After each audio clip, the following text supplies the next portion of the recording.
Sveiki, video bus apie šiltinimą ir šiame video noriu parodyti jums, kaip Tropo atlieka šiltinimo darbus. Dabar kaip tik mes esam baigę lauko atitvarų šiltinimus pagrindinius. Va, ir puikiai proga pafilmuoti, parodyti, kaip visą tai atrodo ir kaip turi atrodyti.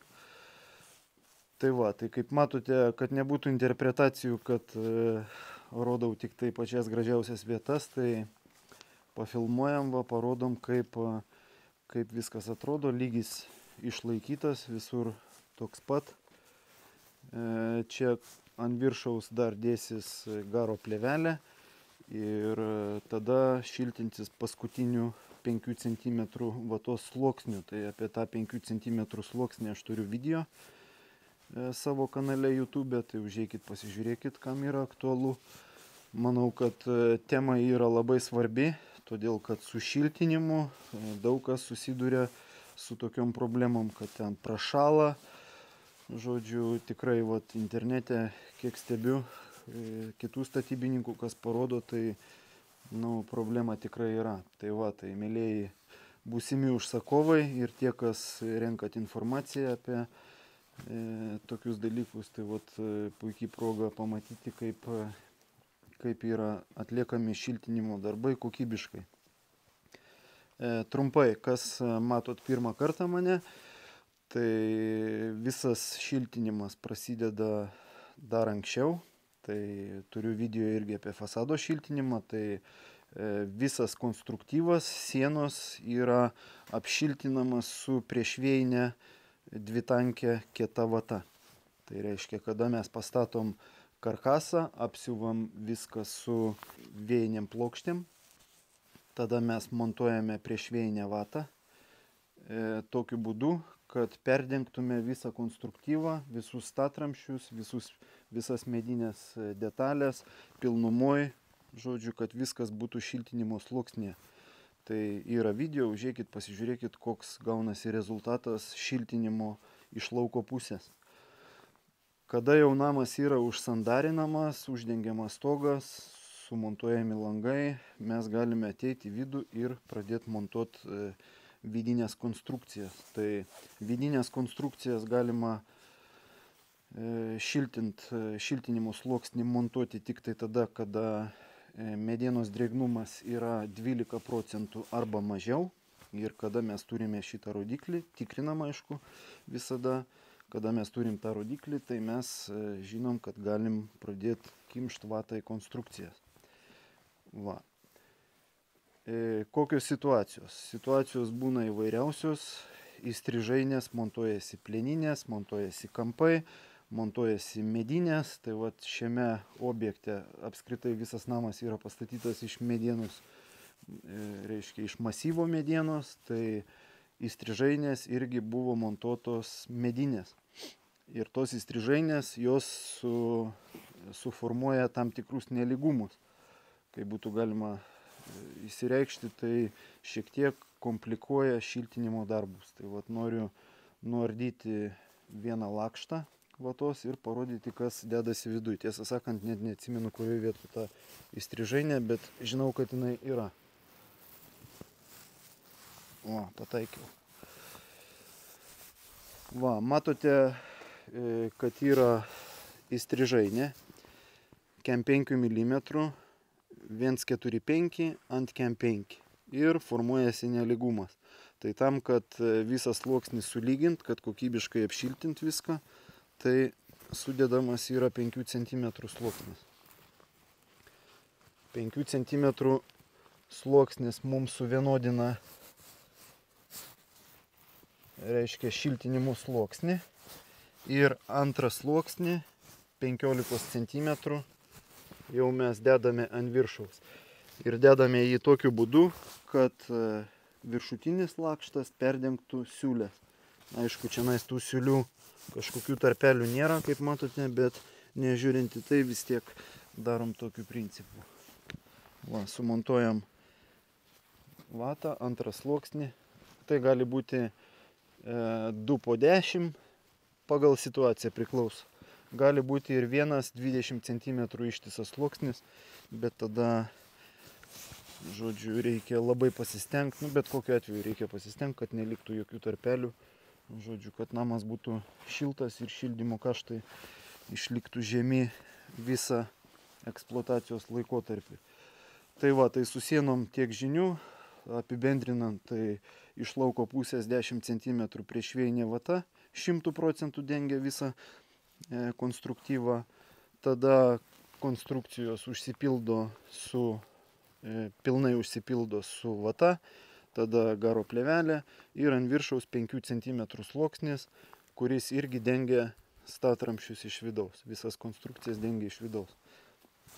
Pasikartosiu, video yra YouTube apie tą darbą. Užeikit, pažiūrėkit. Langai.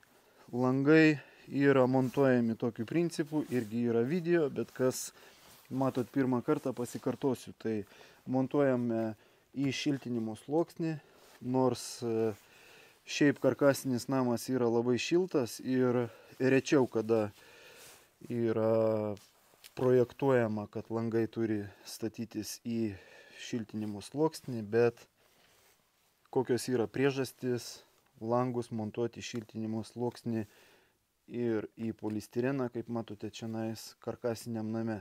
Tai pirmas dalykas, mes pagerinam termo savybės viso pastato, o antras dalykas, mes įrengiam idealų garo barjerą būtent šitose vietose aplinkui langus, angokraščiai.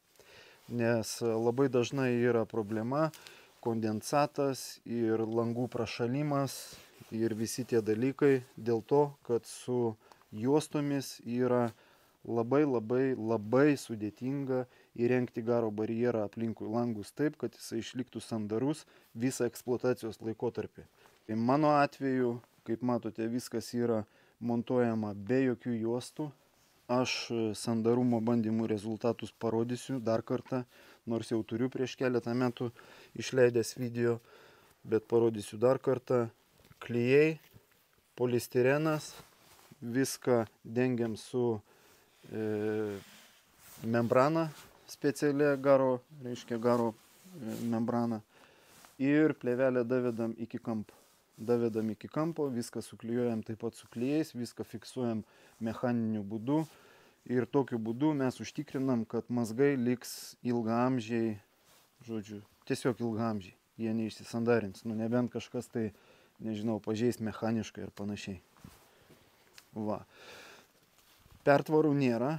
Vidinės pertvaros montuosis tik tai tada, kada bus baigtas garo barjeras, tam, kad garo barjero, reiškia, plėvelės sluoksnį išlaikyti nenutrūkstamą tose vietose, kur nešančios kažkokios konstrukcijos kerta mūsų patalpas, tai iš karto susidedam garo plėvelę tam, kad paskui ją kokybiškai sujungti tarp patalpų.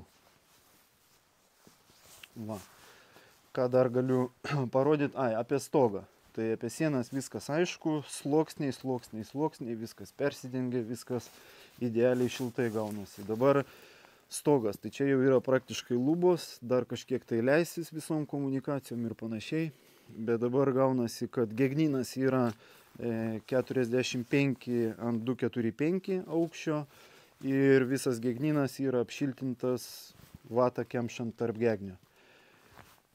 Stygos yra apšiltintos, dvigubos stygos ir visas 40 cm sluoksnis yra apšiltintas į palėpės pusę.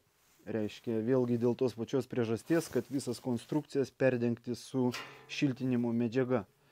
Va, nes į apačią taupom vietą dėl lubų aukščio. Aišku, visą tą dalyką galima apskaičiuoti ir šiltinti į vidų, karkasus auginti, bet nėra racionalu kelt namo sienas ir plus karkasus daryti ant stygų, kažkaip tai, žodžiu, auginti viską į vidų. Todėl vata pilnumoj, reiškia, dengia visas stygas iš palėpės pusės. Tose vietose, kur turime storinti gegnyną iki 40 cm, tai iš vidaus jau mes tada išskaičiavę viską, aukščius, viską, dar karkaso statybos metu, žodžiu, Sumontuojam ant gegnių 15 cm karkasą, taip kaip matote čionais, ir montuojam jį skersai, tam, kad gegnyną apšiltinti visą skersai. Žodžiu, gegnės eina šitą kryptim, ane, nu, savaime suprantama, ir vatą turime sudėti taip, kad jinai perdengtų visą gegnyną. Todėl karkasas ir šiltinimas yra šitoj vietoj išpildytas būtent taip. Reiškia komunikacijas, turim numatyti, žiūrėti projektą, jeigu projekto nėra, tai tada iš karto turim numatyti, kur išeis kamerų laidai, apšvietimo laidai ir panašiai. Sumontuojam tose vietose gilzes, tai yra tiesiog plastikiniai vamzdžiai, tinka bet kokie plastikiniai vamzdžiai, kaip matote čionais. Tai vat mes įrengsim visą garo barjerą ir kada elektrikas ateis vedžioti kabelius, jisai tiesiog prasikiš kabelius per kiaurymės ir kada jisai baigs savo darbus, mes ateisim, jau bus manžetai suklijuoti dar iki jo, bet mes ateisim tik taip pačią kiaurymę vamzdyje apšiltinsim ir užsandarinsim su klijais. Ne su juostom, o su klijais. Va, padarysiu ko gero video, informacinį video masterclassą, kaip įrengti garo barjerą, ilgaamžį garo barjerą karkasiniam name, todėl kad su šitom detalėm žmonės turi nemažai problemų. Va, langai visur yra ant termoprofilių, apšiltinti, viskas suklijuota. Langai dar garo, reiškia, jie nėra visiškai užsandarinti, kaip matot, nėra membranos užtepta, yra tik tai suklijuoti kampai. Va, tai parodysiu aš tą rezultatą tikrai. Viduje, kas tenais dedasi, tai yra užtikrinta ventiliacija, viskas užsidarys, užsidengs su plėvelėm ir tenais niekas niekad neis. Žodžiu, kas liečia oro cirkuliaciją, tai yra užtikrinta oro, nu, padarėm vėdinimą, žodžiu, viskas tenais puikiai, taip kad visas tas vatos sluoksnis užsidengs.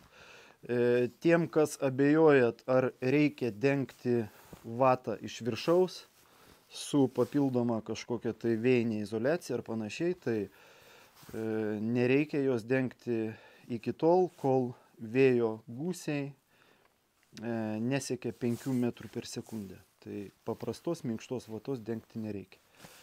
O, jeigu tie gūsiai jie viršyje, žodžiu, tai tas gali būti fasadai, dar kažkokios konstrukcijos, kur pastoviai pučia vėjai į šiltinimo medžiagas. Tada reikia dengti paprastą, pabrėšiu, paprastą šiltinimo vatą, ne priešvėjinę šiltinimo vatą, o paprastą šiltinimo vatą, tada reikia dengti su plėvelėmis. Va, priešvėjinės vatos yra skirtingų produktų, žodžiu, yra labai daug produktų priešvėjinės vatos laukinės, kurios nereikia dengti su priešvėjinėm izoliacijom, nes jos tankis yra toksai, kad jos tiesiog vėjas neprapučia. Va, gilzes paminėjau, vatą paminėjau, įstrižainės paminėjau, langus paminėjau. Žodžiu, šlaitai susiveda, dabar jau yra šiltinimas baigtas, neardysiu, taip kaip sienų. Turiu tokį filmuką nufilmavęs, kaip atrodo tie pjūviai, kurie būtų. Va, dabar kaip gaunasi, va tai va yra išpjauta pagal stygas. Toksai va ketvertukas. Ir kampas yra pripjautas, kad sutiktų, žodžiu, va. Ir va užsibaigia va tokiu principu. Ir gaunasi iš abiejų pusių, kad tarpų neliktų, va. Apipjauta. Ir va iš apačios tokiu būdu, va. O iš viršaus tai jau trikampiukai pjaunasi atskirai. Įdėk dabar šitą atgal.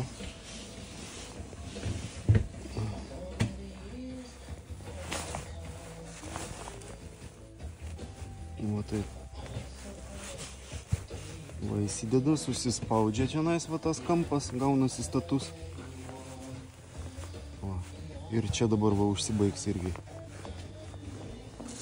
O, tai gegnės 25, tai 20 plus 5 su persikeitimu ir tada dar perkeitinėsim horizontaliai visą konstruktyvą. O, žodžiu, idealiai. Ten jungiasi gegnės su stygom, tai yra labai sudėtingi pjūviai. Rankomis, aišku, mes tų darbų pagrindinius pjūvius kampu, visus tos pjūvius atliekam su specialia įranga, tai žodžiu, nežaidžiam ten su rankom. Nesakau, kad neįmanoma to padaryti, yra kas tą padaro, bet tai tiesiog laiko švaistymas ir kokybės atžvilgių vis tiek neišeis išgauti tokios kokybės pjūvių, ten kur susiveda skirtingi kampai, ypač 30 laipsnių, 60 laipsnių ir panašiai. Nes stogas yra 30 laipsnių, tai žodžiu, stygos susijungimas 60 laipsnių. 30, 60, 90. Va, tai visus tos kampus reikia suvesti tinkamai, gražiai. Va, tai ko gero, kad toks video šiltinsis vidinės konstrukcijos, jos šiltinsis vėliau, po to kaip kabeliai bus išvedžioti, irgi turbūt kartojos, bet vidinės konstrukcijos šiltinasi iš 2 sluoksnių, kaip šiuo atveju 195 siena, tai šiltinsim 2 po 10, nes kadangi per vidurį eis kažkur tai nusileis kabeliai, kažkur tai kažkas tai žodžiu, kad nemėsinėt tos vatos, tai šiltinam iš 2 sluoksnių. Reiškia, 1 sluoksnis, per vidurį kabeliai ir 2 sluoksnis. Va, jeigu ten bus 10 cm siena, tai tada 2 po 5. Va, taip, tai yra darbo daugiau, bet dirbam dėl kokybės, tai tiesiog taip padarom. Ačiū visiems už dėmesį. Kam patiko, laikus, dalinkitės, prenumeruokit. Iki kitų video.